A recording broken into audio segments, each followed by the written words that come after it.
우리 오늘 말씀은 마태복음 2장입니다. 마태복음 2장.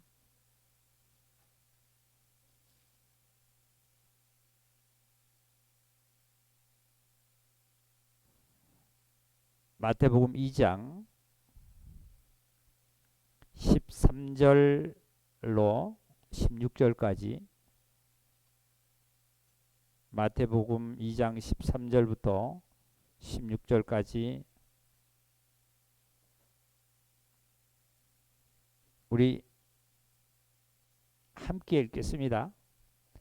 그들이 떠난 후에 주의 사자가 요셉에게 현몽하여 이르되 헤롯이 아기를 찾아 죽이려 하니 일어나 아기와 그의 어머니를 데리고 애굽으로 피하여 내가 내게 이르기까지 거기 있으라 하시니 요셉이 일어나서 밤에 아기와 그의 어머니를 데리고 애굽으로 떠나가 헤롯이 죽기까지 거기 있었으니 이는 주께서 선지자를 통하여 말씀하신 바 애굽으로부터 내 아들을 불렀다 함을 이루려 하심이라. 이에 헤롯이 박사들에게 속은 줄 알고 심히 노하여 사람을 보내어 베들레헴과 그 모든 지경 안에 있는 사내 아이를 박사들에게 자세히 알아본 그때를 기준하여 2살부터 그 아들로 다 죽이니라. 아멘.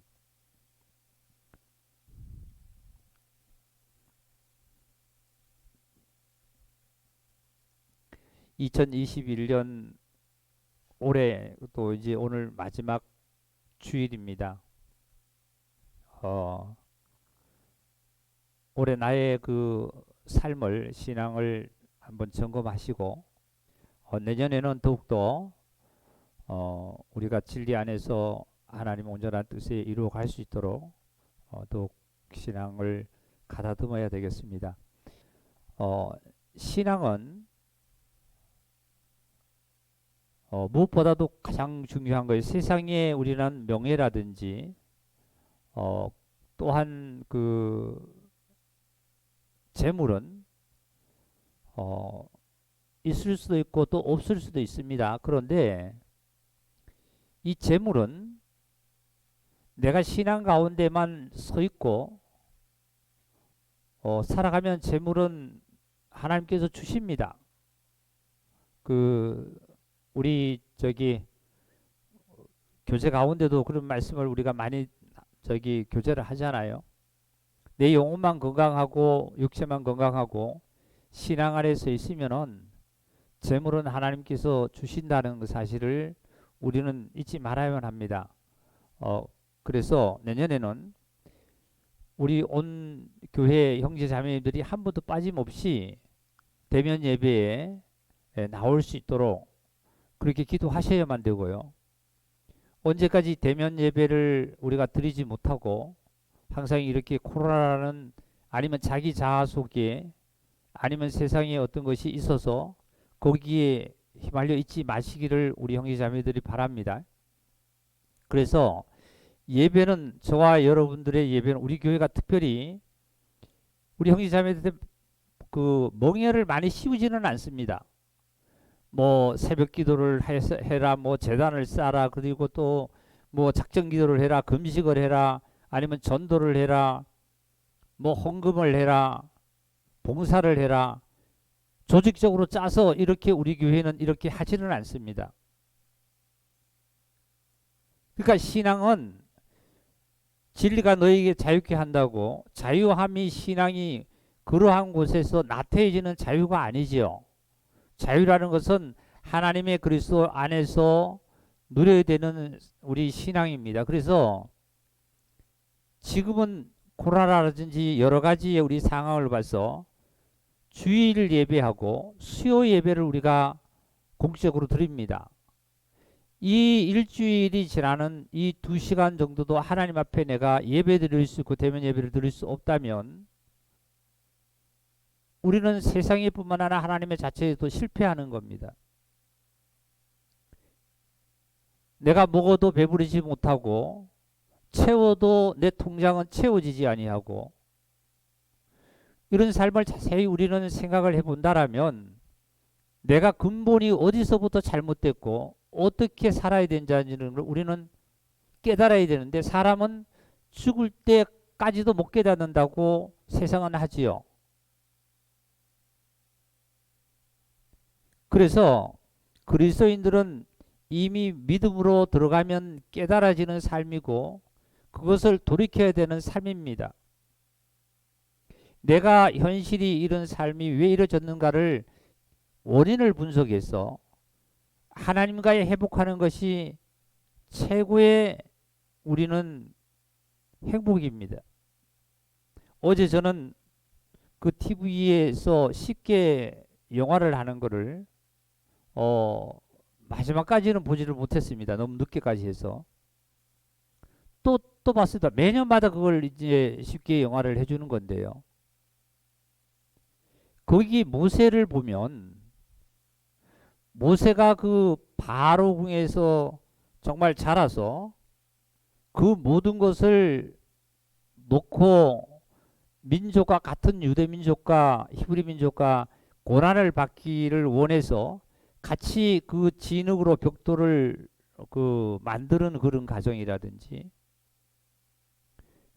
왜 왕궁으로 갔으면 왕궁에서 왕자의 자리를 그 바로로 말미암아 왕을 이어받을 수 있는 그러한 왕의 자리를 마다하고 같은 종족끼리 그렇게 고난을 받아서 그 고난으로 말미암아 어떤 길을 가야 된다는 것을 어제 저는 다시 한번 또 느꼈습니다. 그리고 또 이 모세가 하나님의 산에서 하나님을 만납니다. 애굽으로 가서 내 백성을 이렇게 너희는 인도하라고 그러는 명령을 듣고 가라는 소리를 듣고 이제 가지요. 지팡이를 지고 갑니다.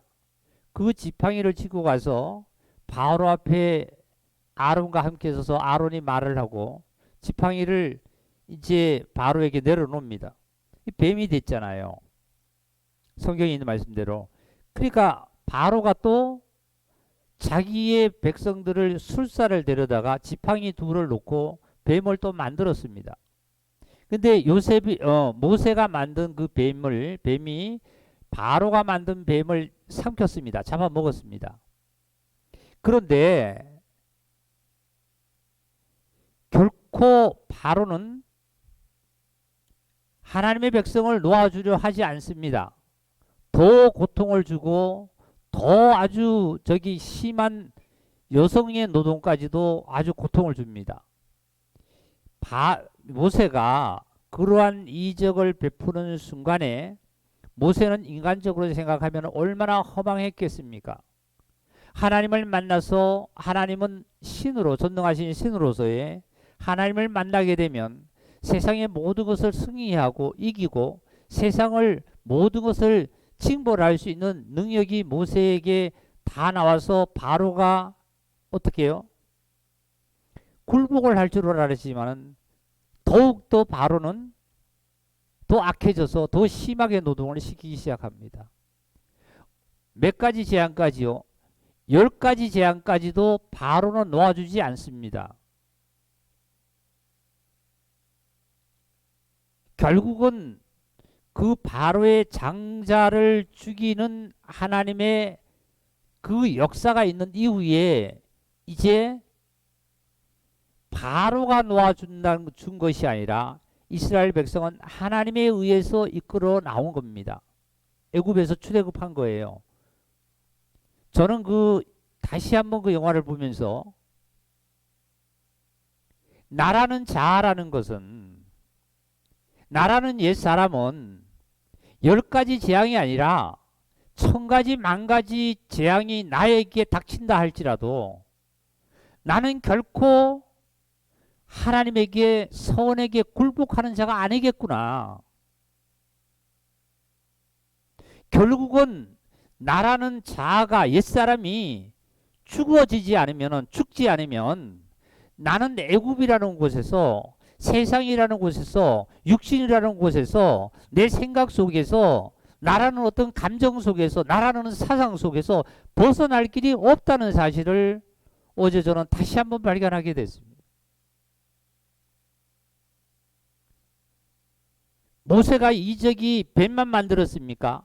랄강에 그 지팡이로 적셨을 때 피가 됐지 않습니까?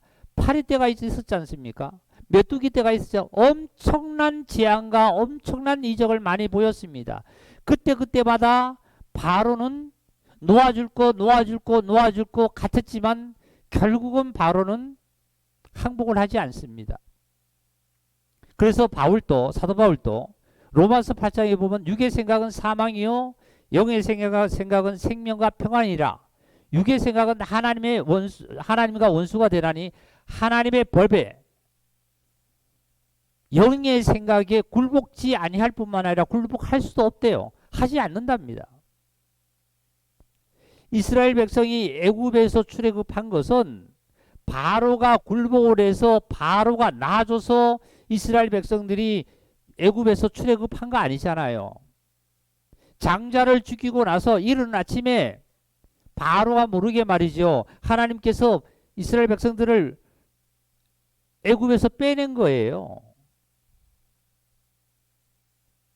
나에게 어려운 상황이 모세가 10가지 재앙을 일으킨 거 이상으로 나에게 1000가지 만가지가 나에게 어려운 상황, 고통스러운 상황, 그리고 내가 이렇게 살면 안 되겠다는 상황을 하루에도 수십 번을 아무리 한다 할지라도 나라는 자아가 무너져서 하나님 앞에 굴복하는 것이 아니라는 사실을 발견하시고, 우리 형제자매님들은 내가 말씀 속에서 항상 주를 경외하면서 순종하면서 그리스도의 영으로 말미암아 살아야 되겠다는 사실을 우리는 의지를 가지셔야만 합니다.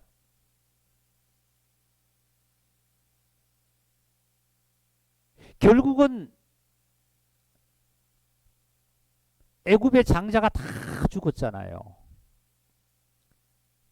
즉 나라는 옛사람이, 첫사람 아담이 죽지 않으면 내가 어떠한 생각과 나라는 사상 속에서 벗어날 길이 없는 거예요.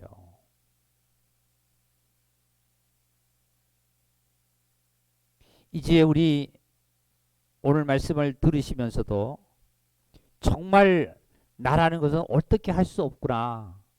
교제하고 말씀을 듣고 좋을 때 우리가 하나님께 온전히 살아야 되겠다고 어떻게 합니까? 많이 우리는 고백도 하고 그렇다 하고 아멘도 하고 하지요. 근데 그 순간이 지나면 그게 과연 믿음으로 말미암아 되었다라면, 과연 하나님으로 말미암아 되었다라면 내가 거기에서는 정말 벗어날 수가 있었고 거기서는 다시 내가 그 자리에 앉지를 않겠지요. 그런데 내 감정과 나 자아가 순간에 그 분위기와 그 상황에 따라서 내 감정이 뛰었던 거지. 나 자아가 뛰었던 거지. 정말 신앙으로 말미암아 그게 자라갔을까요? 이거 오늘 우리 2021년 마지막 주에 말씀을 들으면서 우리는 다시 한번 돌이켜봐야만 합니다.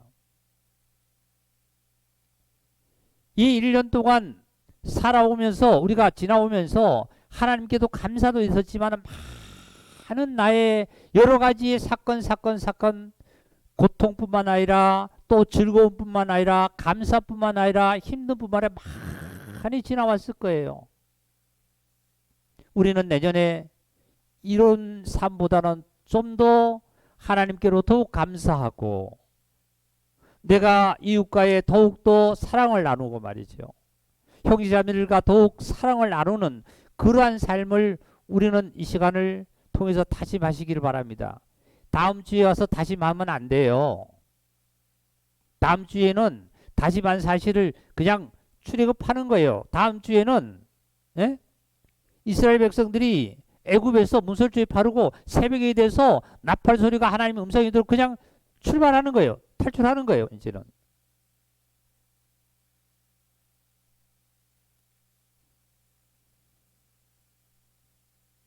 예수님께서 어제가 25일 성탄절이라 그러잖아요.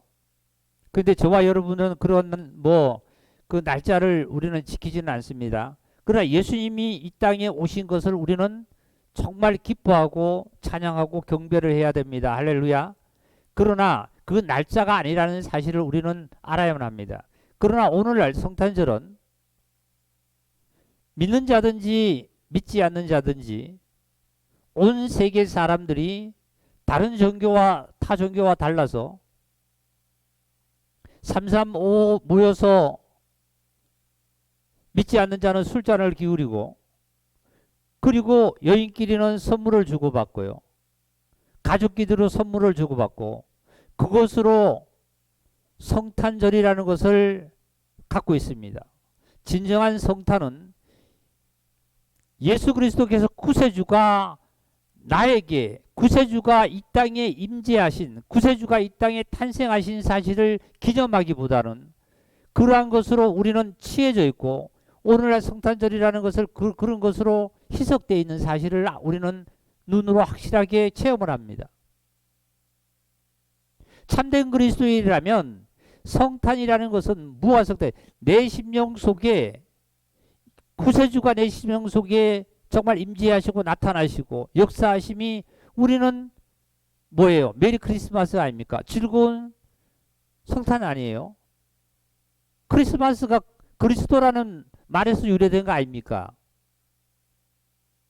그런데 선물을 주고받고 음식을 나누고 그리고 우리는 모여서 여행을 다니고 말이죠. 이런 것으로 우리 육체를 채우고자 하는 곳에 있지 않다는 사실을 우리는 다시 한번 새겨야만 합니다.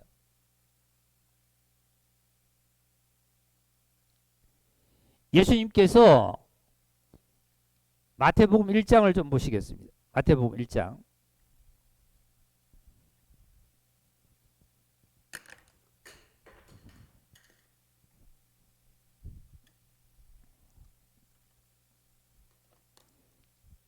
마태복음 1장 1절입니다. 아브라함과 다윗의 자손 예수 그리스도의 계보라 세계라 이렇게 열었습니다. 쭉 지나셨어요. 17절 모든 대수가 아브라함부터 다윗까지 14대요. 다윗부터 바벨론으로 사로잡혀갈 때까지 14대요. 바벨론으로 사로잡혀간 후로부터 그리스도까지 14대라. 그러니까 42대지요. 아담부터 예수 그리스도까지를 따지면 75대입니다. 근데 여기서 보는 아브라함과 다윗의 자손이라고 시작을 해놓고 예수 그리스도의 세계라고 말씀을 하셨어요. 그러니까 아브라함은 믿음의 시작입니다. 다윗은 왕이지요. 왕. 그러니까 아브라함의 아들은 이삭이고 다윗의 아들은 솔로몬입니다. 이삭은 모리아산에서 자기가 번제로 들어졌습니다. 예수님께서 십자가에서 하나님께 번제로 들어진 분입니다. 그리고 다윗의 아들은 솔로몬이죠. 솔로몬은 하나님의 성전을 건축한 자입니다. 예수 그리스도께서 하나님의 교회를 히브리인이든지 아니면 헬라인이든지 아니면 이방인이든지 다 예수 그리스도로 말미암아 구원을 받은 모든 그리스도인들을 영적인 하나님의 성전을 지으신 분이 예수 그리스도십니다. 그게 바로 교회죠. 교회. 그래서 아브라함과 다윗의 자손이 결국은 예수 그리스도를 기점으로 해서 초점을 맞추고 이렇게 마태는 하나님의 말씀을 이렇게 기록을 했습니다. 그래서 따져봤더니 42대 그리스도까지 42대라 나왔습니다. 자 16절입니다. 예수 그리스도의 나심은 이러하니라. 그의 어머니 마리아가 요셉과 정혼하고 동거하기 전에 성령으로 잉태된 것이 나타났더니 그의 남편 요셉은 의로운 사람이라 그를 드러내지 아니하고 가만히 끊고자 하여 이 일을 생각할 때에 주의 사자가 현몽하여 이르되 다윗의 자손 요셉아 내 아내 마리아 데려오기를 무서워하지 말라. 그에게 잉태된 자는 성령으로 된 것이라. 아들을 낳으려니 이름을 예수로 하라. 이는 그가 자기 백성을 그들의 죄에서 구원할 자였음이라. 여기 말씀 중에 보니까 요셉과 그리고 마리아가 약혼을 했어요. 약혼. 약혼은 혼인을 하겠다는, 결혼을 하겠다는 미리 하는 예약이죠. 예약. 그죠? 예약이죠. 약혼을 했는데 동침을 하지 않았는데도 보면은 마리아의 몸에서 아기가 잉태됐어요. 그 아기가 잉태된 것은 요셉은 알고 있습니다. 근데 그 잉태된 아기는 바로 성령으로 말미암아 잉태되었다는 거예요. 성령님으로. 그런데 19절을 보니까 그의 남편 요셉은 의로운 사람이라 그를 드러내지 아니하고 가만히 끊고자 있었다 이거예요. 즉 그를 드러내지 아니하고, 요셉은 의로운 자기 때문에 스스로 나대지도 아니하고 말이지요. 자기 스스로 뭐 어떤 사건을 만나면 여러 가지 어떤 방법을 강구하지도 않고요. 즉 방법이라는 것은 약혼한 여인이 임신이 되어 있다는 사실을 알면은 이 요셉은 어떨까요? 화가 나지 않겠어요? 율법으로는, 예? 율법으로는 요셉은 야곱의 후손이에요. 즉 계보에 이어지는 겁니다. 예수님의 계보에 이어지는 야곱에 이어지는 요셉이 자기 아내가 될 자가 자기와 상관없이 아기가 임신했다는 그 사실을 알 때 얼마나 마음이 상하고 기분이 나쁘겠어요. 그러니까 이 요셉은 법적으로 무엇을 해야 되겠다고요? 이혼을 해야 되겠다고요. 아니면 또 한 가지는 돌로 쳐서 죽여야 되겠다는 그 사건도 요셉의 머릿속에 떠오를 수도 있었습니다. 왜요? 요셉은 율법을 너무나 잘 아는 자, 율법 속에 있는 자들 아닙니까? 요한복음 8장 이후에 보면은 가늠한 여인이 현장에서 잡혀왔습니다. 군중들이 돌을 가지고 쳐서 죽이려고 데려왔습니다. 가늠한 여인은 돌에 맞아서 죽어야만 한대지요. 또 한 가지는 예수님의 제자들이 예수님에게 물었습니다. 아내와 이혼할 때 어떻게 이혼해야 되느냐 말이지. 이혼 증서를 써서 주고 이혼하라 그랬습니다. 그러면 이 요셉은 이혼 증서를 써서 그 아내에게 주고 이혼을 해야만 합니다. 근데 요셉은 어떤 자라냐면 의로운 사람에서 그것을 드러내지 아니하고 가만히 끊고자, 가만히 처리하고자 해요. 어떤 처리일까요? 위에 두 가지 제가 말씀을 드린 것처럼 돌로 쳐서 죽이든지 이혼을 하든지 아니면 뭐 다른 방법을 쓰든지 아니면 어떤 생각을 했을 거 아닙니까? 그러나 요셉은 하나님께 맡기신 것 같아요. 지금 성령으로 잉태됐는지 아니면 외간 남자로 말미암아 잉태됐는지는 요셉은 여기에 문장으로 봐서는 모르는 겁니다.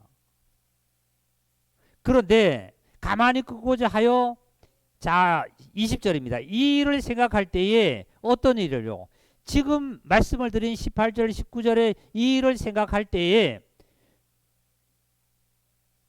이런 방법 저런 방법을 취할까 하는 하나님께 맡기는 생각할 때에 주의 사자가 요셉에게 현몽하여 이르되 다윗의 자손 요셉아 내 아내 마리아 데려오기를 무서워하지 말라. 그에게 잉태된 자는 성령으로 된 것이라. 이제 요셉은 아내 될 마리아가 임신한 것이 바로 성령으로 되었다는 것을 이제 천사로부터 들은 거예요. 아들을 낳으려니 이름을 예수로 하라.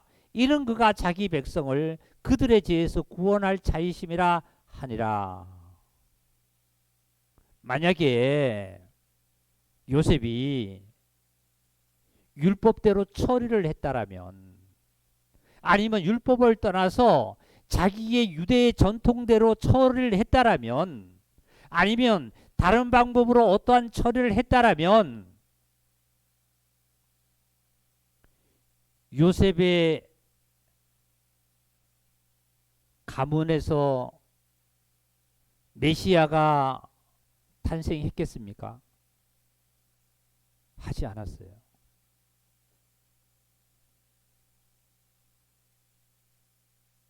우리 형제 자매인들은 어떠세요? 나는 어떻습니까?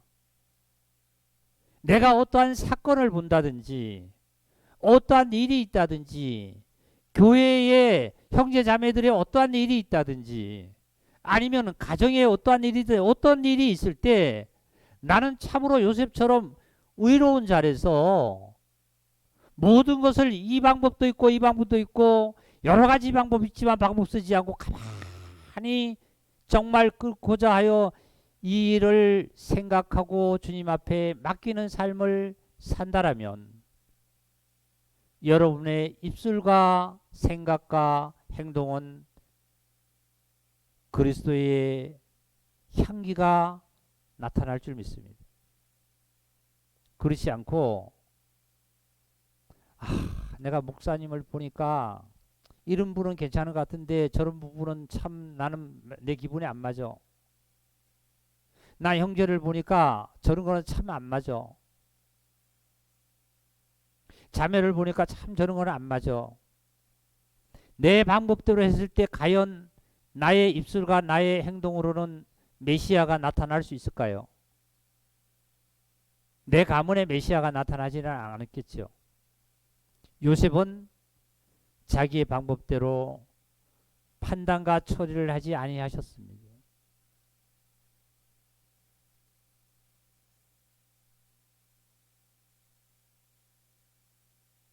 자기가 아내 될 자가 참으로 임신을 했다 할지라도 어떠한 상황이지 하나님께서 판단하시겠다 말이지. 하나님께서 모든 것을 이끌어 주시고 모든 것을 이끌어내 주시겠다는 이 요셉은 오직 성령님에 잡혀 있었다는 사실을, 하나님의 말씀에 잡혀 있었다는 사실을 우리는 발견하게 됩니다. 우리는 2021년뿐만 아니라 내 나이가 60이면 60 말이죠. 70이면 70까지의 내가 과거를 돌아보면서 내가 지금 모든 것들을 정리를 하고 가만히 이제 이 시간 이후로부터는 하나님 앞에 무릎 꿇고 하나님께서 모든 것을 인도해 주시겠다는 그 믿음 속에 저와 여러분은 살아가야 될 줄 믿습니다. 그렇게 되면 결국은 나에게 나타나는 것은 메시아가 나타납니다. 그래서 이 모세가, 참 요셉은 22절 보니까 이 모든 일이 된 것을 주께서 선지자로 하신 말씀을 이루려 하심이라 이르시되, 23절입니다. 보라, 처녀가 잉태하여 아들을 낳을 것이요 그 이름을 임마누엘이라 하니라 하셨으니 이를 번역한즉 하나님이 우리와 함께 계시다 함이라. 요셉이 잠에서 깨어 일어나 주의 사자의 분부대로 행하여 그 아내를 데려왔으나 아들이 낳기까지 동침하지 아니하였더니, 다 같이 읽읍시다. 나음에 하여서 25절 함께요. 아들을 낳기까지 동침하지 아니하더니 나음에 이름을 누구라고, 다 같이 크게 시작. 예수는 누구지요? 모든 자를 지악에서 구원할 자예요. 구세주가 나타났다는 거예요. 구세주가 가문에서 나왔다는 거예요. 구세주가.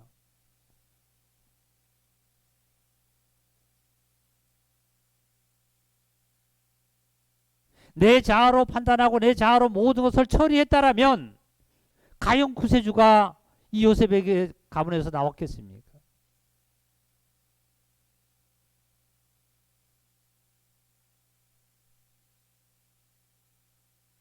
이제 예수님께서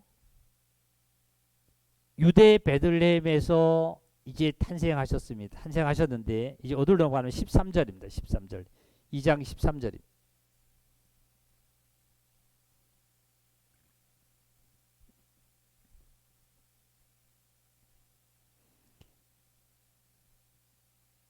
그들이 떠난 후에 누가 떠났냐면 이제 동방 박사들이 예수님 아기 예수님에게 가서 경배를 드리고 보배를 드리고 나서 다시 헤롯에게로 돌아오라는 헤롯의 말을 거역하고 주의 사자가 그 저기 현명한 대로 이제 어디로 가느냐면 고국으로 돌아가 버립니다. 헤롯으로 가지 않고 고국으로 돌아가 버립니다.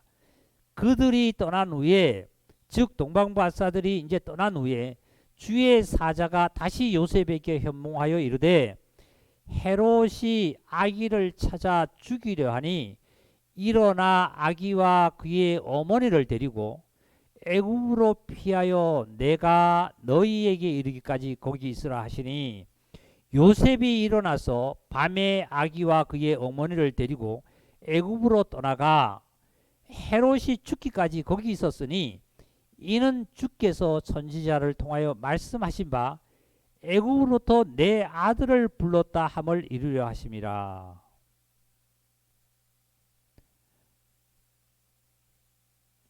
예수님께서 제자들에게 이러한 질문을 했습니다. 사람들이 나를 누구라 하더냐 물어봤어요. 그러니까 제자들이 예수님에게 하신 말씀이 드린 말씀이 어떤 이는 선지자라고 그러기도 하고 어떤 이는 뭐 침례 요한이라고 그러기도 하고 많이 이렇게 얘기합니다. 그러니까 예수님이 다시 제자들에게 너희들은 나를 누구로 생각하고 있느냐? 누구로 생각하고 있냐? 그랬더니 시몬 베드로가 주는 그리스도시요 살아계신 하나님의 아들입니다 하고 고백을 했어요.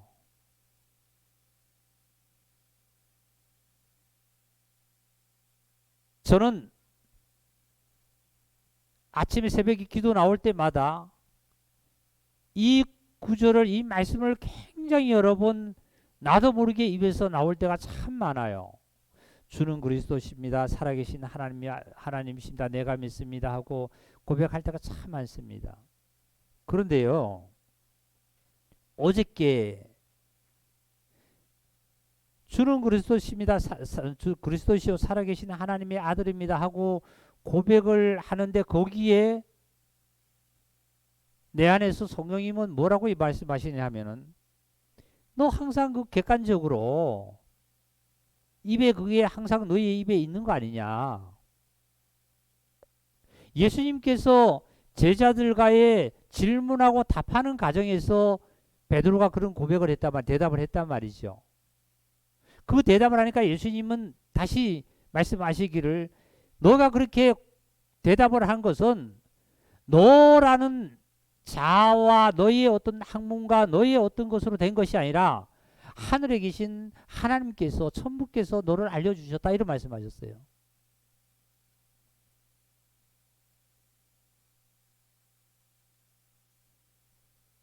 제가 그렇게 계속 고백을 하는 그러한 상황 속에서 성령님은 뭐라고 다시 얘기를 하시냐면 주는 그리스도시요 살아계신 하나님의 아들이다. 너 객관적이 아니냐. 객관적으로 너가 계속 그렇게 나를 고백하고 있지 않느냐. 그리고 너 설교할 때도 그렇고 교제할 때도 그런 식으로 너가 객관적으로 그렇게 나에게 무엇을 하고 있냐면은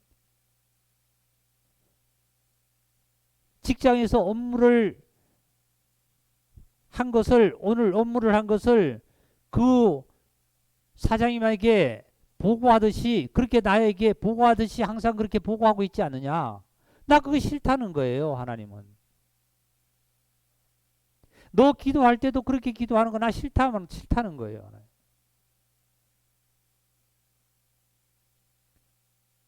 업무처럼 나의 형편이 이렇습니다 말이죠. 내가 어디 아픕니다 말이죠. 아니면 나의 가정이 이렇습니다 하고 그 계속 나에게 그렇게 얘기하는 것을 업무처럼 나 하기 싫다는 거예요. 하나님이. 그 얘기 나 듣기 싫다는 거예요.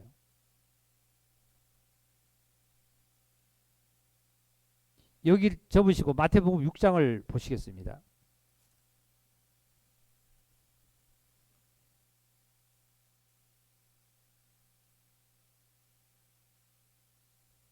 말씀을 잘 따라오셔야만 합니다. 마태복음 6장이요. 6장 5절입니다.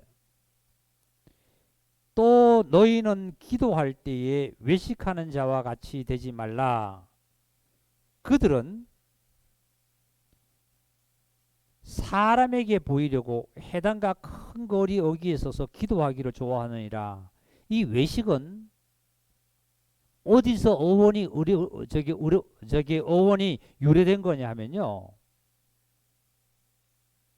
연극이나 희극에 배우들이 하는 것에서 어원에서 유래된 겁니다. 외식은요. 그러니까 예수님께서 하신 말씀이 너희가 기도할 때에 외식하는 자들과 연극하는 연극인 같이 하지 말라는 거예요. 연극인은 어떤 거예요? 가상이 많잖아요. 그렇게 해서 그들은 사람에게 보이려고 어디에요? 해당과 큰 거리에 어기 서서 기도하기를 좋아한다 그래서 해당은 뭡니까? 열심히 있는 당원들요. 아무나 들어오는 게 아니에요. 예배당은 아무나 오지 않잖아요. 예수님 믿는 자다, 예수님을 믿는다고 하는 분들만 오는 거 아니에요. 예배당은요. 그렇죠? 열심히 있는 곳에서나 그런 해당이나 큰 거리는 어디예요? 저 남천동의 사거리라든지 예? 인천시청의 사거리라든지 서울 강화문 사거리라든지 사거리길에는 믿든지 안 믿든지 누구든지 간에 엄청난 인파들이 모이는 곳이 사거리길입니다.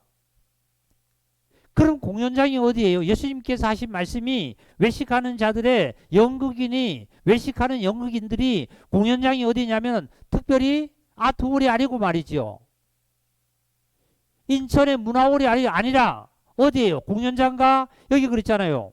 해당과 큰 거리가 외식하는 자들의 공연장이 되어버리는 거예요. 즉 기도하는 장소가 되어버리는 거예요. 이렇게 하지 말라는 거예요. 이렇게. 그리고 또 뭐라고 말씀하시나 봅시다. 너희에게 이르노니 그들은 자기 상을 이미 받았다 말이야. 그들은 이미 자기 상을 받았다. 그렇게 기도하는 외식하는 자들이 자기 상을 이미 받았다. 무슨 상을 받았어요? 그렇게 기도하니까 목사가 나와서 그렇게 기도하니까 유창하게 기도하니까 모든 형제자매들에게 모든 성도들에게 뭘 받아요? 목사님은 기도를 참 잘하셔. 집사님은 참 기도를 잘하셔. 뭘 하니까요? 막 크게 유창한 말로 목소리로 하니까 이미 상을 받은 거예요. 큰 거리에 오기 서서 아, 저 사람은 대단하네. 참 이미 자기 상을 다 받은 거예요. 다 받은 거. 예수님께서는 이렇게 기도하지 말라 그랬어요. 그럼 어떻게 기도하라고 했죠? 자, 보겠습니다. 6절입니다. 너는 기도할 때 골방에 들어가 문을 닫고 은밀한 중에 계신 내 아버지께 기도하라. 은밀한 중에 보시는 내 아버지께 갚으시라. 은밀한 중에 어디에? 골방에 들어가라는. 골방이요. 다락방에 들어가라는 거예요. 사실 이 유대인들이 집에 그 방 안에 그 벽장 같은 골방이 있다 그래요. 저희 어렸을 때도 보면 시골에 집 보면은 벽장이라고 합니다. 우리 경상도 사투리 벽장이라고 하는데 이 방에 안방에 가면은 누구도 모르는 그 뭐냐 벽 위쪽에 보면은 이만한 공간이 있어요. 그 벽장이라고 합니다. 벽장. 너 골방에 들어가서 문을 닫고 기도하라 그랬어요. 골방은 침실방이도 방으로 생각해도 됩니다. 침실방. 침실방에는 누가 잡니까? 부부가 자는 것도 아니에요. 부부가 자는 곳에서는 가족도 누구도 보지 못하도록 문을 닫는 곳이에요. 예수님께서는 하시는 말씀이 기도가 외식하는 자들과 중언부언하는 자들처럼 되지 말고 말이죠. 골방에 들어가서 그렇게 기도해라 말이죠. 이 골방이 침실이라면 부부가 있는 방에 들어가서 기도하라는 거예요. 조용하잖아요. 예수님과 나와야가 예? 예수님과 나와야만 있는 골방에 예수님과 나와만 있을 수 있는 방에 들어가라는 거예요. 즉 여러분의 양심 속에 영 속에서 참으로 내 감정도 말이죠. 내 어떤 의지도 세상의 어떤 것도 침범할 수 없도록 문을 닫으라는 거예요. 생각을 모든 것을 다 내려놓고 말이죠. 끊어버리고 말이죠. 주님과의 관계를 가지라는 거예요. 이렇게 기도하라는 거예요. 그래야 하나님이 기도를 들으신다는 거지요.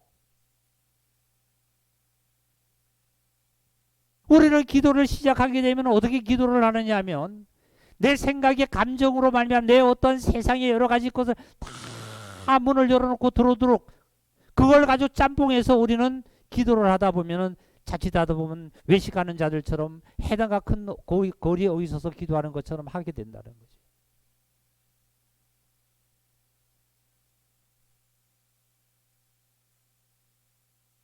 저는 개인의 체험을 보면은 새벽에 예배당에 와서 아무도 없잖아요. 아무도 없어요. 이 주위에 불도 다 꺼져 있어요. 예배당에 불 켜놓고 혼자 앉아서 큰 소리를 하든지 작은 소리를 하든지 아무도 없어요. 예수님과 나와 밖에 없는 거예요.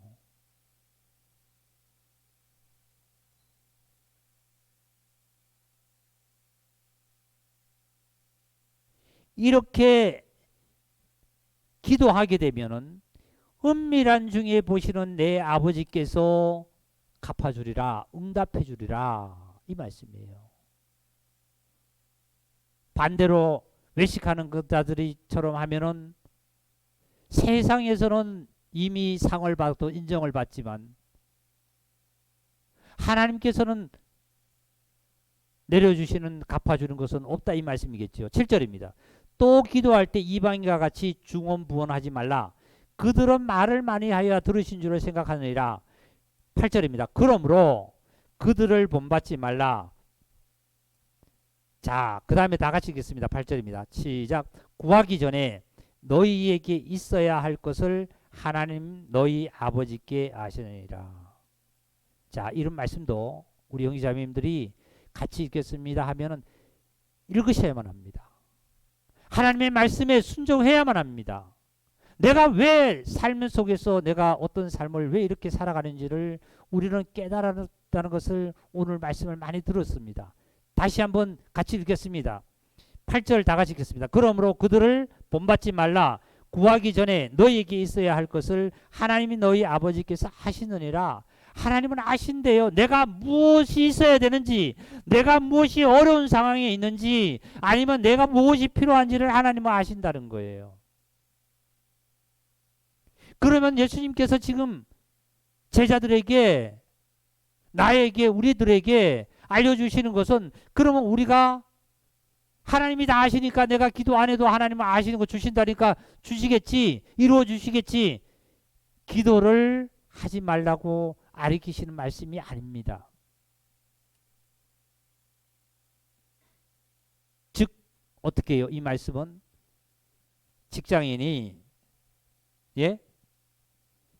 업무를 다 한 것을 상관에게 사장님에게 보고하는 형식으로 주님은 기도하지 말라는 거예요. 중언부언하지 말라는 거예요. 하나님, 나 이렇게 어려운 거 아시죠? 나 어떻게 된 거 아시죠? 오늘 어떻게 된 거 아시죠? 하나님이 이거 너 얘기 안 해도 아신다는 거예요. 아신다. 보고의 형태의 기도가 아니라 참된 기도와 간구는 우리가 어디를 좀 보시냐면 룻기서 한번 찾아보겠습니다. 룻기서. 구약 성경입니다.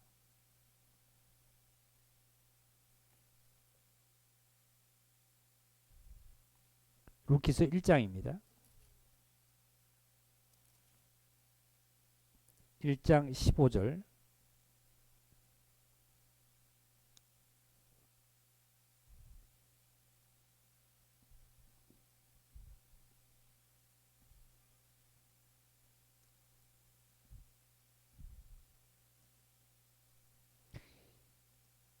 보고의 형태와 나의 것을 하나님 앞에 보고의 형식을 갖지 말고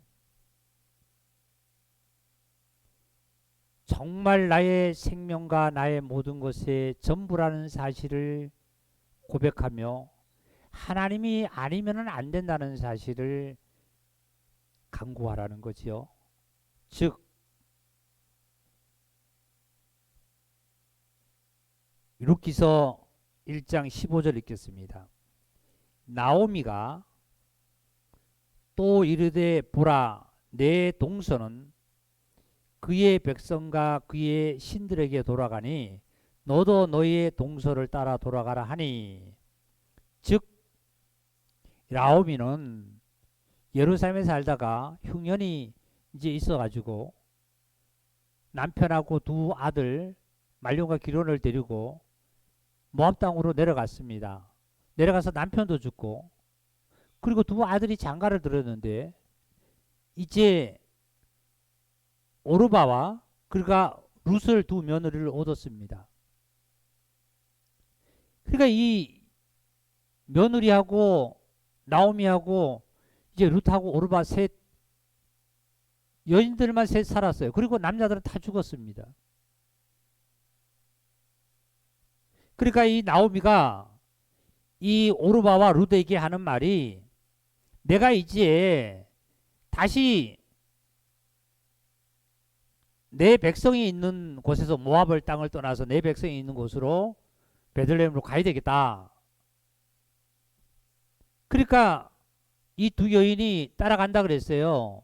그러다가 나오미가 생각하기를 안 되겠다 싶어서 이 두 며느리를 니네들은 모압 땅에 섬기는 신이 있을 거 아니야. 그 신을 따라 너는 가고 나만 가겠다 이런 얘기를 하니까 오르바는 그 시어머니의 말을 따라서 시어머니를 따라서 베들레헴으로 가지를 않았습니다. 가지를 않는다는 거예요. 그리고 모압으로 그냥 자기 신을 쫓아갔어요. 그런데 이제 룻에게 이제 나오미가 얘기합니다. 시어머니가 너도 동서를 따라서 오르바를 따라서 똑같이 그렇게 너희들이 섬겨던 그런 세상 종교를 따라서 가라 이런 얘기를 했습니다. 그래서 16절이 룻이 대답합니다. 며느리가 룻이 이르되 내게 어머니를 떠나면 어머니를 따르지 말고 돌아가라 강건하지 마옵소서. 어머니께서 가시는 곳에 나도 가고 어머니께서 머무르는 곳에서 나도 머물겠나이다. 어머니의 백성이 나의 백성이 되고 어머니의 하나님이 나의 하나님이 되시리니 다 같이 17절 읽겠습니다. 어머니께서 죽으시는 곳에서 나도 죽고 거기 묻힐 것이라.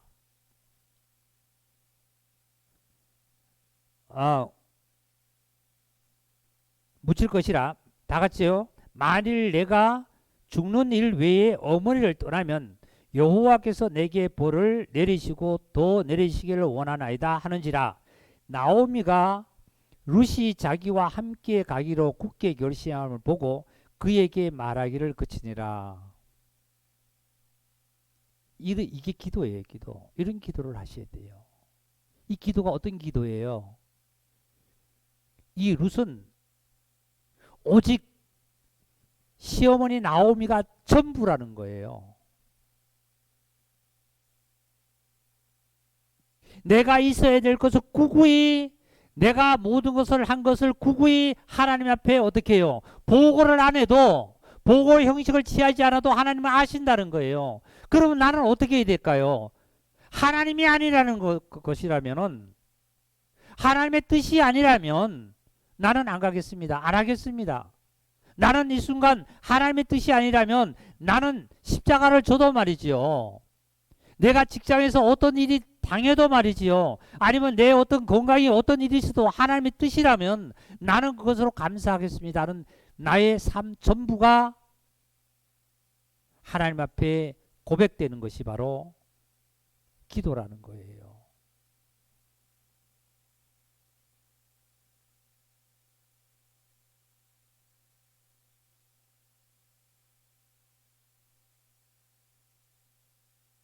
예수님께서 배에서 주무실 때 배가 풍랑으로 말미암아 바다의 것으로 바다에서 이렇게 전복될 그럴 위기에 있었습니다. 제자들은 그때 어떻게 했을까요? 예수님을 깨우고 있었습니다. 예수님을 깨워서 첫 번째 하는 얘기가 주여 구원하소서, 우리를 구원하소서, 우리가 죽겠습니다. 죽겠나이다.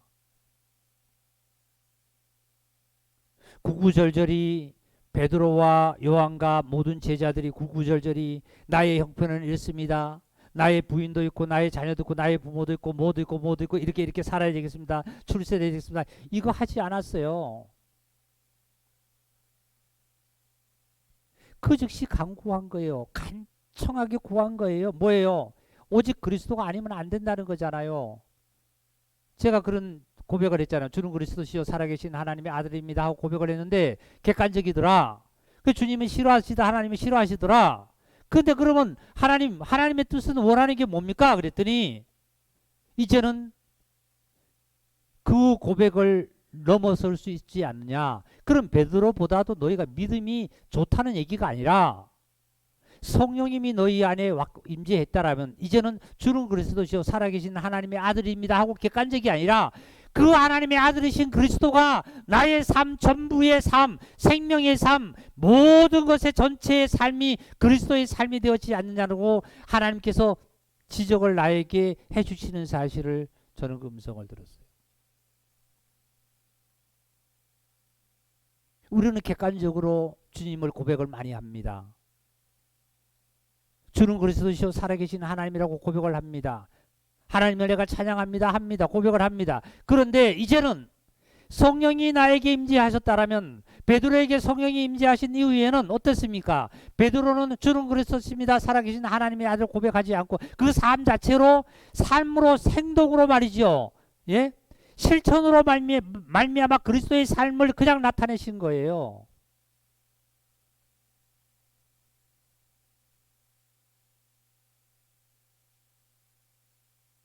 우리 형제자매님들이 이제 삶 속에서 형식적인 보고 형식은 하나님께 기도가 아니라 또한 객관적으로 주님의 말씀을 내가 되풀이하는 것이 아니라 말이죠. 삶 속에서 주님의 형상이 나에게 삶을 통해서 나타나기를 우리는 살아야 될 줄 믿습니다. 할렐루야.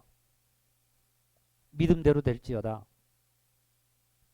믿음이 있고 그 믿음대로 살아가는 자는 하늘의 복이 천대까지 이르나고 말씀하시 그 말씀이 임하여 역사합니다. 하나님 말씀이세요. 하나님 말씀입니다. 복은 하나님께 받고 신앙도 개인입니다. 내가 아무리 지금 우리 대통령 선거가 이제 얼마 안 남았잖아요. 3월 10일인가요? 3월 하여튼 초죠. 내가 이 후보는 좋다, 이 후보는 안 좋다. 내가 아무리 이 후보 안 좋다 할지라도 얼마만큼 내가 그 후보에게 미쳤고 안 미쳤겠습니까? 나와 같은 동료들에게만 내가 욕을 했고 내가 미웠고 그 사람에게 나에게 미움을 받고 칭찬을 받았지 뭐가 미쳤겠습니까?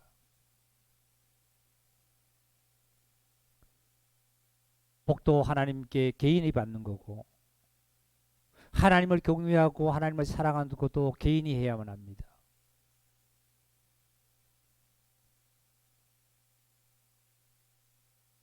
이제 풍랑이 일어나는 배가 뒤집힐 때 그때에 보면 예수님께서는 배 밑창에서 주무신다 그랬습니다. 우리 심령 속에 내주하신 예수 그리스도가 말이죠. 성령님이 오셔서 내 깊은 심령 속에 주무시지 않도록 하셔야만 합니다. 주무신다라면 배가 풍랑을 일어날 수밖에 없어요.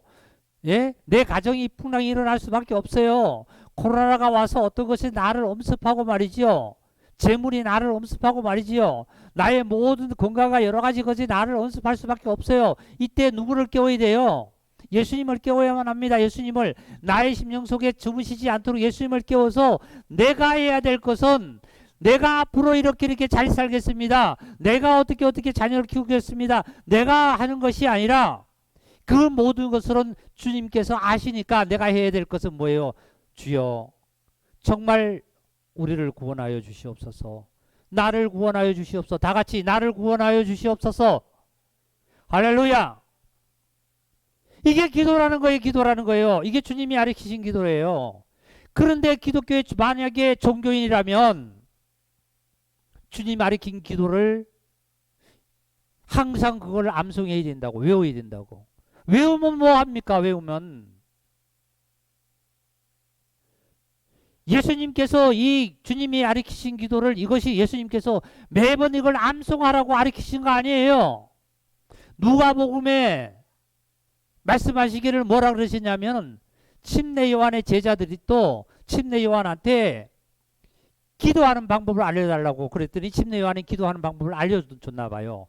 그러니까 예수님의 제자들도 선생님, 예수님, 침례 요한도 제자들에게 기도하는 것을 알려줬는데 우리도 기도하는 방법을, 기도하는 것을 알려주시옵소서 하니까 너희는 중언부언하지 말고 말이지요.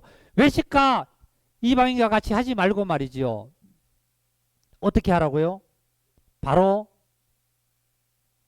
정말 그리스도가 나의 전부라는 사실을 구하듯이 구하라고 말씀하신 것이, 다시 마태복음 6장으로 돌아갑니다. 마태복음 6장에 9절입니다. 그러므로 예수님께서 뭐라고 가르쳐 봅시다. 그러므로 너희는 이렇게 기도하라. 하늘에 계신 우리 아버지여, 이름이 거룩히 여기심을 받으시오며.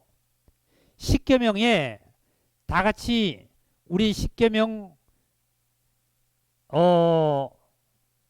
제3계명을 우리 다 같이 아시는 분은 같이 한번 해볼까요? 십계명 제3계명, 3계명이 뭐죠?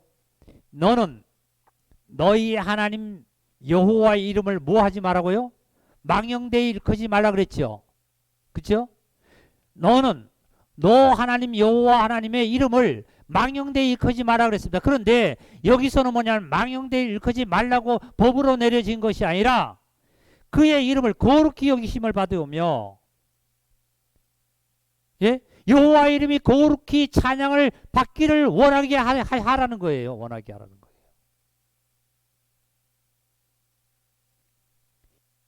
이렇게 기도하 하늘에 계신 너희 아버지께서, 우리 아버지요, 이름이, 아버지의 이름이 이제 거룩히 여기심을 받기에 합당하지 않습니까? 이제는, 예?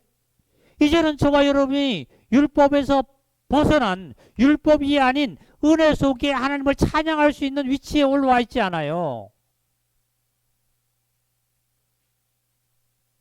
그리고 10절에 뭐라고 말씀하셨어요? 다 같이 읽어보세요. 10절 크게 시작. 나라가 임하오시며 뜻이 하늘에서 이루어진 것 같이 땅에서도 이루어지나이다. 나라가 임하오시며, 어떤 나라가요? 하나님의 나라가 말이죠. 이 세상 나라가 아니에요. 이 세상 나라가 육체의 정욕과 육체의 쾌락을 즐기는 이 세상의 나라가 아니라 하나님의 나라가 임하시기를 원하고, 예? 어디에요? 여러분 삶 속에, 여러분 가정에 말이죠. 이웃에게 말이죠. 온 누리에게 나라가 임하시기를 바라고 하나님의 뜻이 하늘에서 이루어진 것 같이 땅에서도 이루어지기를 원합니다. 하나님의 뜻이 이미 하나님께서 하늘에서 이룬 것 같이 땅에서도, 모든 땅이에요. 다 같이 자기의 가슴을 한번 이렇게 감싸보세요. 어디서요? 여기서, 여기서. 누구 뜻이? 내 뜻이 아니라 하나님의 뜻이, 내 뜻이 아니라. 우리는 기도할 때 내 뜻을 기도하잖아요. 내가 어떤 상황을, 그 사건을 꾸준히 보고의 형식을 취해서 이렇게 하나님 앞에 기도하듯이 기도하는 내 뜻이잖아요. 그거는 내 뜻. 예? 내 뜻이 아니라 하나님의 뜻이 하늘에서 이루어진 것 같이 하나님의 뜻이 이 땅에서도 어디서요? 나를 통해서 그리스도의 형상이 나타나기를 원하십니다. 할렐루야. 11절입니다. 오늘 우리에게 일용할 양식을 주옵시고. 이걸 자칫 생각하면 오늘도 우리는 참 요즘 뭐 먹을 거 많아요. 굶어 죽는 사람은 없어요. 집에 가면 라면도 있고 쌀도 있고 뭐도 있고 뭐도 있어요. 이런 양식도 양식인데 참된 저와 여러분의 매시 몇 때마다 영적인 양식, 영적인 양식인 하나님의 말씀을 항상 나에게 말씀으로 나를 인도해 주시옵소서. 우리가 우리에게 죄 지은 자를 사하여 준 것 같이 우리 죄를 사하여 주옵시고 우리를 시험에 들지 하게 마옵시고 다만 악에서 구하옵소서. 나라와 권세와 영광이 누구에게 있기를 원한다? 하나님께 있기를 원한다 말이죠. 우리는 하나님께 있기를 원한다 하지만 인간은 뭐예요? 내가 영광 받는 거, 내가 세상에서 참 부귀와 영광을 누리기를 원하는 것이 인간의 정말 속성 아니에요? 근데 하나님께 예수님께서 가르친 기도가 바로 이 기도인데 이 기도는 표변의 기도입니다. 표변의 기도. 기도를 이렇게 해야 된다는 거예요. 이렇게 해야 하나님이 들으신다는 거예요. 그런데 마태복음 2장의 본문에 가서 말씀을 보니까 이제 요셉이 아기 예수를 데리고 마리아를 데리고 어디로 피신을 하느냐면 애굽으로 피신해요. 저는 이 말씀을 사실 오늘 아침에 기도의 말씀을 이 계시가 될 전까지는 참 의문이 많았어요. 왜 예수님께서 하나님의 독생자가 오셔서 왜 애굽으로 피신을 해야 되냐 말이지. 에? 피신하지 않고 왜 구원할 수 있지 않느냐 말이지. 우리 성경 하나만 좀 찾아보고 좀 말씀을 좀 드리겠습니다. 마태복음 10장을 한번 보겠습니다.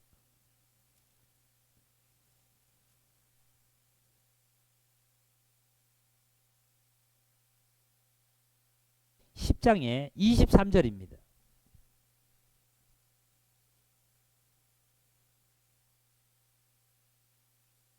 마태복음 10장 23절 다 같이 읽어볼까요? 이 동네에서 너희를 박해하거든 저 동네로 피하라. 예수님께서 이 제자들에게 내 이름 때문에 너희들이 내 이름으로 말미암아 살아간다라면 많은 사람들로부터 너 박해받을 거다. 너 고통받을 거다. 그런데 어떤 동네에 들어가 가지고 이 동네에서 내 이름 때문에 너희가 박해를 받거든. 이 자들과 대적하지 말고 이 자들과 싸우지 말고 어떻게 하라고?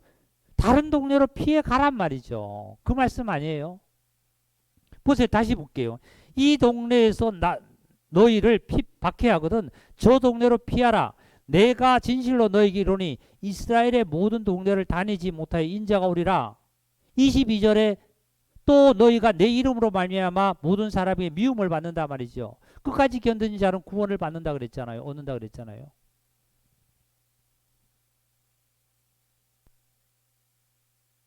이 동네에서 만약에 너희가 예수님 때문에 핍박을 받는다면 저 동네를 박해받는다면 저 동네를 피해라 말이죠. 문자 그대로 해석을 해보면 제가 말씀을 한번 드릴게요. 이스라엘 동네에서 너희가 바리새인과 유대인에게 너희들이 지금 핍박을 받고 있지 않느냐. 그래 이방인으로 가란 말이죠. 이방인들은 핍박 안 할 거다 말이죠. 그쵸? 그러면 이거 문자적으로 제가 해석을 드렸습니다. 얼마나 좋아요. 근데 나는 뭐예요 그럼? 나는 제자들이 그랬다는데 나는 뭐예요 그럼? 이게 우리 형제자매님들을 찾아야 돼요. 지금 말씀을 전하는 이 말씀을 듣고 이런 주님을 개인적으로 만나야만 합니다. 만나야 돼요. 어떻게 해요? 기도 가운데서 만나야 돼요. 아까 그랬잖아요. 객관적으로 내가 주는 그리스도시요 살아계신 하나님의 아들입니다. 그 고백 이 자체 고백 우리는 얼마나 많이 합니까? 고백은 이런 식으로 고백하잖아요. 아 나는 구원받았어요. 예수님이 내 죄를 십자가에 용서했어요. 주관적이 돼야 돼요. 이제는 주관적으로.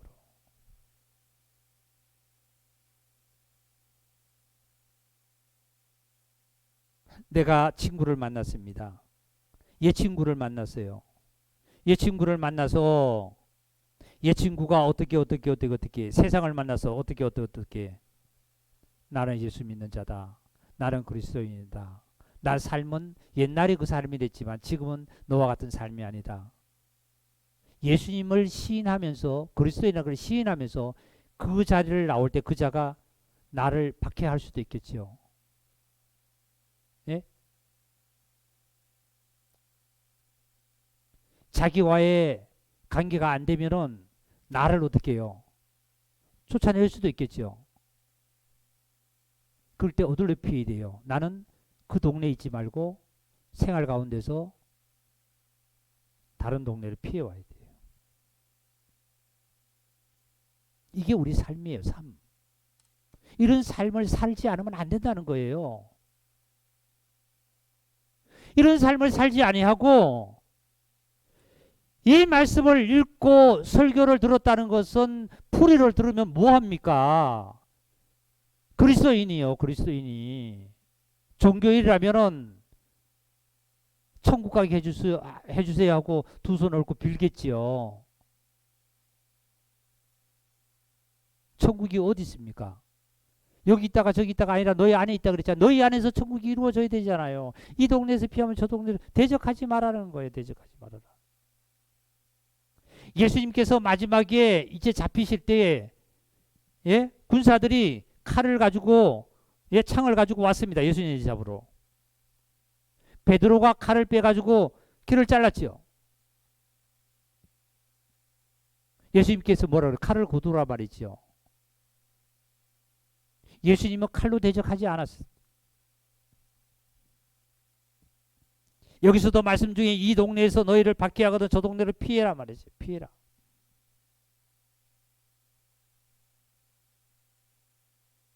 마태복음 2장에도 보니까 예수님께서 헤롯이 지금 죽이려고 그러는 거예요. 두 살 밑으로 다 죽인다는 거 사내에 죽이려고 그래요. 그러니까 예수님 하나님은 헤롯을 못 이겨서 대적을 못해서 애굽으로 피하라 그랬습니까? 피하라는 그래서 못 이겨서 피하라는 거 아니잖아요. 대적하는 거 아니에요.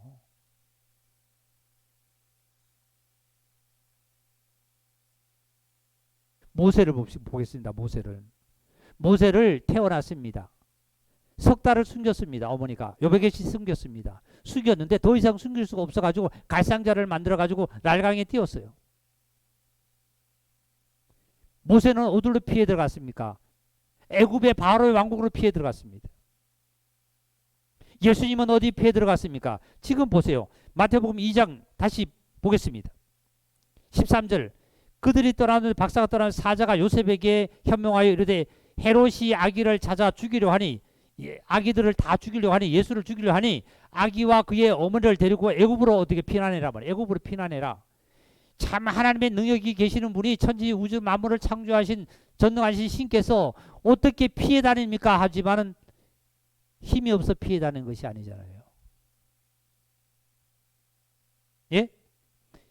헤롯이 아기를 찾아 죽이려 하니 아기와 그 어머니를 데리고 애굽으로 피하여 내가 내게 이르기까지 내가 너에게 이르기까지 거기 있어라 말이지. 애굽에 있어라 말이지. 하나님께서 한 걸음 한 걸음 하나하나 나를 인도해 주시겠다는 거예요. 하나하나 하나님 인도하시겠다는 거예요. 네? 주님 안에 있으면 한 걸음 한 걸음 주와 같이 따라가리. 한 걸음 한 걸음 주와 함께 따라가고 걸어가는 거예요. 주님에게. 내가 너에게 이르기까지 거기 너 피해 있어라. 애굽에 피해 있어라 말이죠. 모세는 바로의 궁에 애굽의 바로의 궁에 가서 피해 있었습니다. 예수님도 애굽에 가서 피해 있었습니다. 예? 그리고 나서 어떤 역사가 일어나나 봅시다. 14절입니다. 요셉이 일어나 밤에 아기와 그의 어머니를 데리고 애굽으로 떠나가 헤롯이 죽기까지 거기 있었으니 이는 주께서 선지자를 통하여 말씀하시바 하신 바 애굽으로부터 내 아들을 불렀다 함을 이루려 하심이라. 이에 헤롯이 박사들에게 속은 줄을 알고 심히 노하여 사람을 보내어 베들레헴과 모든 그 주위의 지경 안에 있는 사내 아이들을 박사들에게 자세히 알아본 그때를 기준하여 몇 살부터요? 2살 아래 사내아이들 다 죽여라 말이죠. 모세 때도 다 죽이라 그랬잖아요. 사내아이들.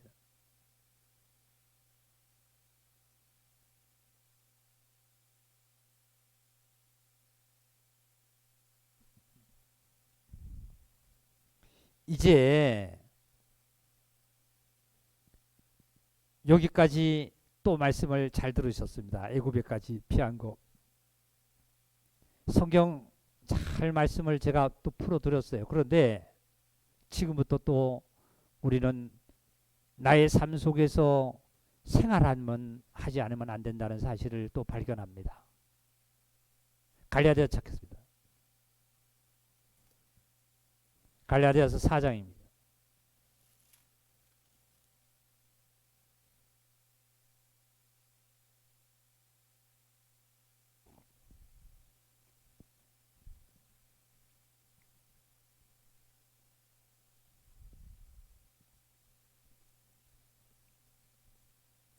내가 또 말하노니 유업을 잃을 자가 모든 주인이나 어렸을 동안에는 종과 다름이 없어서 그 아버지가 정한 때까지 아버지가 하나님께서 정해 주신 그 때까지 후견인과 청지기 아래 있나니 이와 같이 우리도 어렸을 때에는 세상의 초등학문 아래 있어서 종로로 타였더라. 자, 이제 성경 이제 놓으세요. 이제 또 안 찾을 테니까 자, 저를 보시고. 여기도 말씀 중에 뭐라 그러면은 아들인데 유업을 잊습니다. 지금 축복이가 김영재의 유업을 이어요. 우리 제일 지금 막내가 지금 축복이잖아요. 이제 이었는데 그러면 아버지 유업을 이을 자인데 지금은 아직도 축복이 이름으로 아버지의 상속을 유업을 지금 이름으로 해줄 수 있는 해줘도 되겠죠. 되지만 해주지를 않잖아요. 왜? 그럼 축복이 그걸 관리할 수 없잖아요. 자동차를 집을 또 그 외에 여러 등등을 이름으로 소유를 해서 축복이가 관리할 수가 없는 거예요. 오늘 때까지 정한 기한이 찰 때까지.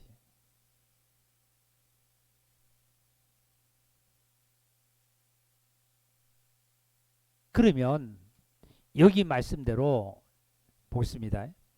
예수님께서 이제 애굽으로 가서 피신했는데 정한 때까지 거기서 있다가 다시 어들로 이제 누가 헤롯이 죽었습니다. 헤롯이 죽고 나서 헤롯의 아들이 또 아케론가요? 그게 또 왕이 됐어요. 그 자가 왕이 됐을 때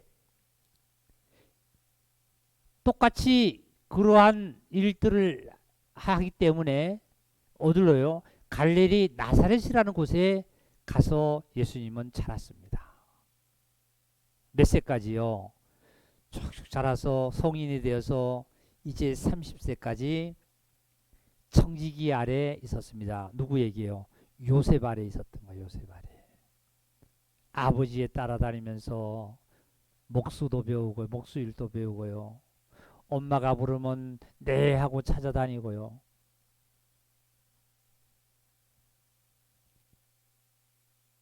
그 정한 때가 기점이 마태복음 3장 이후에 침례받는 사실이 이제 있습니다. 침례받는. 언제까지 정한 때냐면 침례받는 거예요. 침례받는. 침례받을 때에 예? 침례를 받고 물침례를 받고 성령의 침례를 받고 난 다음에 이 예수님은 마리아와 어머니 집으로 가지 않았습니다. 강야에 가서 시험을 받기 시작합니다. 이제는 청지기 아래, 요셉의 아래 있지 않고 마리아의 아래 있지 않고 누구 아래 있다?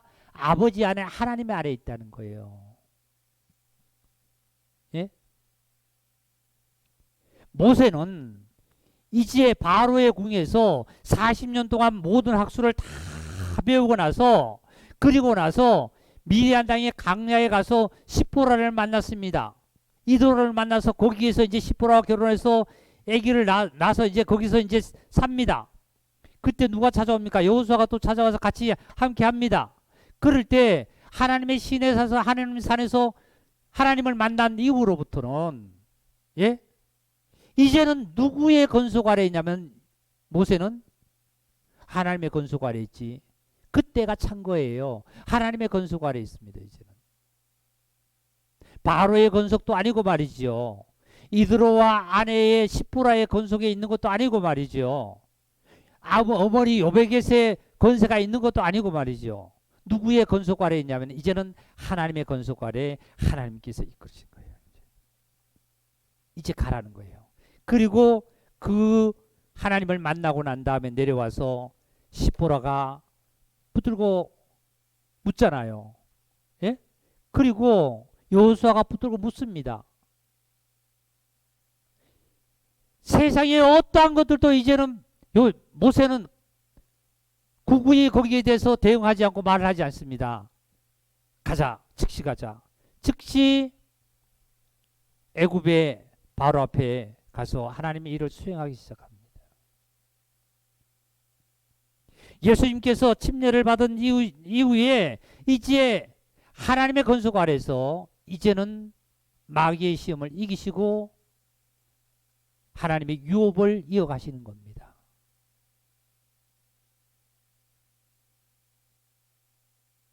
(3대째) (4대째) 어떠한 식당을 좋은 음식 식당을 합니다.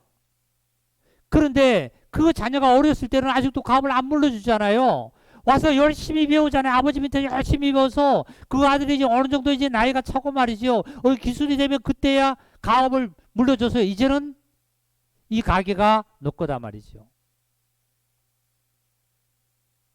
어떠한 재물이라는 어떠한 상태만 물려주는 것이 유업이 아니라 아버지가 갖고 있었던 그 철학 말이죠. 아버지가 갖고 있었던 그 사상, 이런 것들을 다 아들에게 전수해 주는 거잖아요. 그게 유업이잖아요. 유업이잖아요.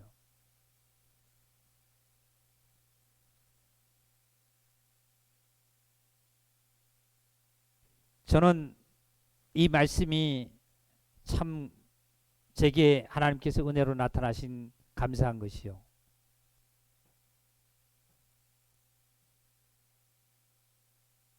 이런 말씀들이 이렇게는 풀리는데 이게 이렇게 풀린다라면 어떻게 된 건가? 지금 나와는 무슨 상관인가? 자, 보세요. 나도 구원을 받을 때 저는 78년도 받았습니다. 1978년도.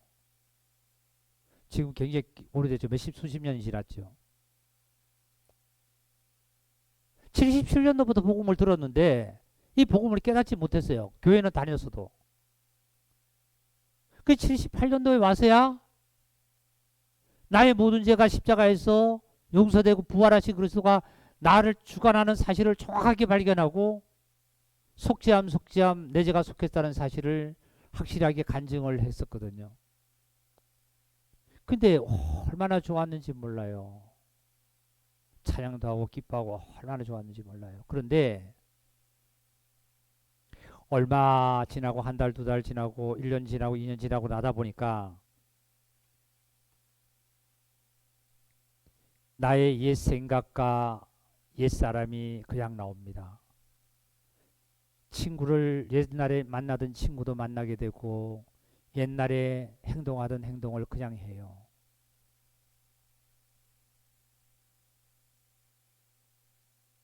제가 만약에 구원을 안 받았다라면, 늦게 받았다라면, 한 50살이나 좀 내가 받았다라면 얼마나 좋았을까요? 세상에서 즐기고 다 즐기고 그냥 살다가 구원 받으면 얼마나 좋을까요? 우리 형제자매들 그러지 않아요? 우리 저기 집사님은 안 그렇죠? 빨리 받으 좋지요. 그런데 좀 더 일찍 구원을 받아서 주님 안에서 온전히 살아왔다라면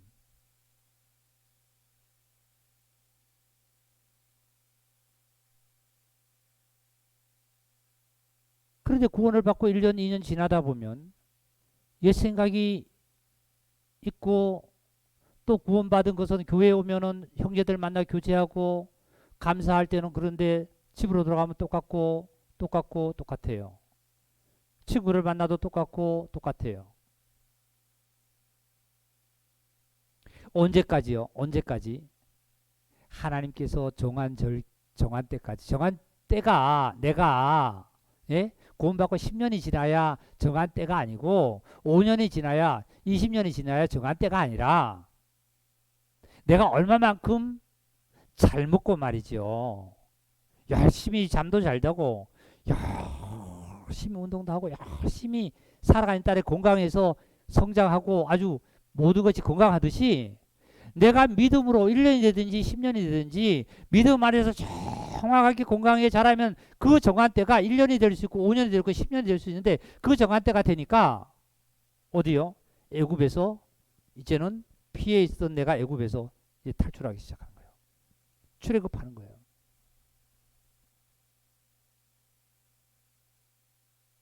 내가 구원을 받았어도 내가 어느 정말 지금의 믿음이 우리 형제자매들 지금의 믿음이 서기까지는 구원받고 금방 되지 않았잖아요. 예, 금방 되지 않았잖아요. 아니 구원받고 바로는 주일을 예배 나오십시오 해도 네 해놓고도 보면은 주일을 안 나왔잖아요. 얼마 지나다가 1, 2년 지나다가도 이렇게 하나님께 이렇게 감사도 드려야 되고 11조도 드려야 되고 이렇게 드려야 된다 안 됐잖아요. 아직도 어디에 있냐면 애굽에 있어요. 바로 밑에 있는 거예요. 거기 종살이 바로 밑에는 뭐예요? 종살이 하잖아요. 어제도 그 영화를 보니까 유대인들이 바로 밑에서 그 종살이 하고 있는 거예요. 종살이요. 어디에요? 내가 거기에 노예가 되고 있잖아요. 돈의 노예 아니면 모든 것의 노예, 일의 노예 아니면 뭐 가정의 노예, 친구의 노예가 되고 있잖아요. 거기에 노예 생활을 하고 있는 거예요. 거기서 내가 출애굽을 해야 됩니다. 거기서 나와야만 돼요. 나와야만 돼요. 나오려면 어떻게 해요? 1년이 되면요. 50년이 돼도 안 될 수 있어요. 100년이 돼도 안 될 수 있어요. 거기서 나오는 거는 얼마만큼 내가 주의 말씀에 순종하고 주의 말씀에 의지를 갖고 주의 말씀에 내가 순복하고 따라가느냐에 따라서 출애굽을 하게 돼 있습니다. 하면 할수록 빨리 하면 할수록 나에게는 하늘의 평화와 하늘의 복이 나에게 내려집니다.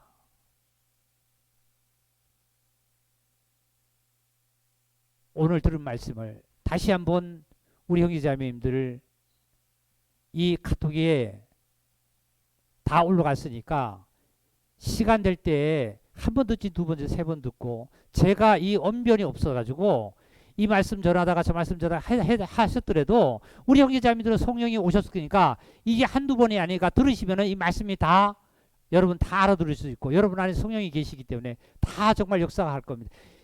제가 전한 이상의 말씀도 여러분 안에서 하나님께서 축복하실 줄 믿습니다. 듣다 보면 그 이상의 여러분의 축복을 하고 여러분 삶 속에서도 하나님께서 복을 부어주실 줄 믿습니다.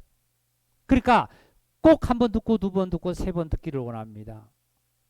오늘 말씀은 다시 한번 기울여서 들으시기를 바랍니다. 우리 성경 구절 한 구절 읽고 우리 다 같이 오늘 주일 예배 감사함으로 마치겠습니다. 누가복음 13절입니다. 2장 13절요. 2장 13절 호련히 수많은 천군이 그 천사들과 함께 하나님을 찬송하여 이르되 자 호련히 수많은 당시의 천군 천사들이 하나님을 찬송했습니다. 그죠? 그런데 오늘날 이 순간 저와 여러분은 이제 천군 천사뿐만 아니라 우리 형제자매들 우리 모두가 하나님께 어떤 찬송을 드리냐면 다 같이 14절 크게 읽겠습니다. 지극히 높은 곳에서는 하나님께 영광이요 땅에서는 하나님이 기뻐하신 사람들 중에 평화로다. 아멘. 하나님께는 영광이고 저와 여러분에게는 구원을 받은 저와 여러분에게는 하나님이 기뻐하시는 자기 때문에 우리에게는 평화가 깃들어짐을 감사를 드립니다.